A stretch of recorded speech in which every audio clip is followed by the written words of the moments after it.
অনেকদিন পর তোমাদের জন্য একটা ডেইলি ব্লগ নিয়ে আসলাম। আমার আজকের ব্লগটা কিন্তু একদম খাওয়া দাওয়াময় হতে যাচ্ছে। সো যারা অনেক রাতে আমার ব্লগ দেখে আমাকে বকা দিবা তাদেরকে আমি আগেই সরি বলে নিচ্ছি। Let's get started. Good morning. সকালবেলা ঘুম থেকে উঠে আমার প্রথম কাজই হচ্ছে আমার চুলগুলোকে ভালো মতো ব্রাশ করা। কালকে রাতে চুলে একটু তেল দিয়েছিলাম, আর এখন আমি ফেসে একটু সানস্ক্রিন অ্যাপ্লাই করে নিচ্ছি। এটা আমি একদম রেগুলারই ফলো করি। এরপর চলে যাব নাস্তা করার জন্য। আজকে নাস্তায় ছিল রুটি আর সাথে ছিল বুটের ডাল। আমার কিন্তু এই কম্বিনেশনটা অনেক পছন্দ। আর এই যে জীবন এখন ওষুধময়, তোমাদেরকে আগের ব্লগে বলেছিলাম আমি একটু সিক, সো এখন ওষুধগুলো খেয়ে নিব। ওষুধ খেয়ে চলে যাই বারান্দায় এক কাপ চা নিয়ে। খুব সুন্দর মিষ্টি একটা রোদ ওঠে, সো রোদটাকে এনজয় করছিলাম আর এক কাপ গরম গরম চা খাচ্ছিলাম।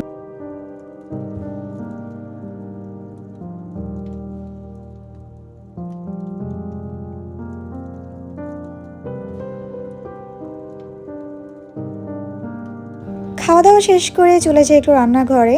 আজকে আপু ডিম রান্না করছিল একটু ইউনিক স্টাইলে, সো দেখেই মন চাচ্ছিল যে তাড়াতাড়ি করে কখন খাবো। সো আপু রান্না করছিল দেখে আমি চলে আসি শাওয়ার নিয়ে আমার প্রথম কাজ হচ্ছে আমার চুলে সিরাম অ্যাপ্লাই করা।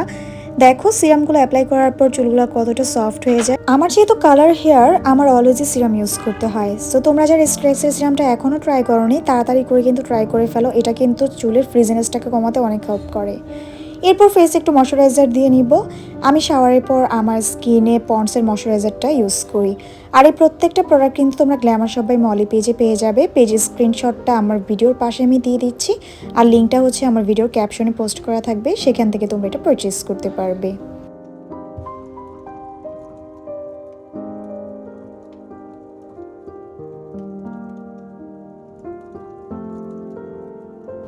শাওয়ার করে লাঞ্চ করে একটা ঘুম দিয়েছিলাম। এক ঘুমে একদম সন্ধ্যা হয়ে গিয়েছে। সন্ধ্যাবেলা আমাদের বাসার একটা রুটিন হচ্ছে যে চা খাওয়া। সো আমি এখানে সবার জন্য চা বানাচ্ছিলাম। আমার না রং চা থেকে দুধ চা অনেক পছন্দ। আচ্ছা, তোমরা কে কেমন চা খেতে পছন্দ করো? অনেকেই দেখি ব্ল্যাক টি পছন্দ করে, বাট আমার না চা দুধ ছাড়া একদমই জমে না।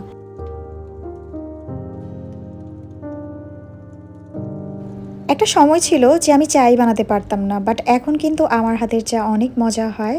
যারা খায় তারাই অনেক প্রশংসা করে।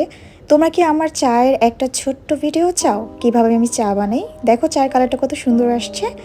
সো চা খেয়ে আজকে রাতে আমাদের বাসায় পিঠার আয়োজন করা হয়েছে। যেহেতু শীতকাল, পিঠা তো খেতেই হবে।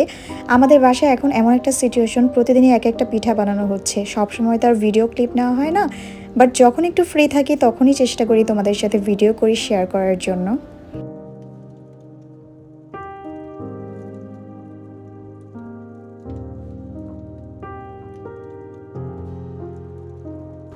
আজকে আপু বানাচ্ছে চিতই পিঠা। চিতই পিঠা কিন্তু অনেকভাবে খাওয়া যায়।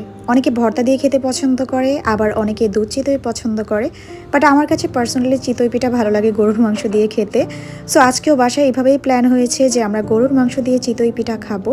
সো আপু খুব মজা করে গরুর মাংস রান্না করেছে। আমার ননাসের হাতের গরুর মাংস কিন্তু অনেক মজা হয়। তোমাদের সাথে একদিন গরুর মাংসের রেসিপিটা শেয়ার করব।